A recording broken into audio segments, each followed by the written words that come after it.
காலபுருஷனுக்கு 8வது வீடு. பொதுவாக ஜோதிடத்தில் 8 அப்படின்றத துர்ஸ்தானம்னு சொல்லுவோம். 12 கட்டம் இருக்கா, காலபுருஷனுக்கு 12 கட்டம் இருக்கு, 12 ராசிக்கும்.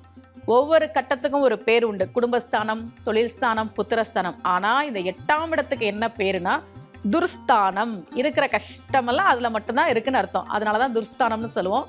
காலபுருஷனுக்கு 8வது வீடு விருச்சிகம். இன்றைய தினம் விருச்சிக ராசியினர் நீங்களா போய் ஏதாவது சிக்கல்ல மாட்டிக்காதீங்க.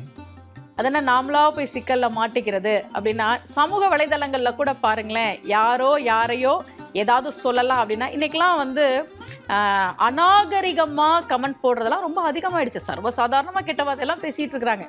ஏதோ ஒன்று நீங்கள் சொல்ல போய் அது உங்களுக்கு பிரச்சனையை ஏற்படுத்தலாம்.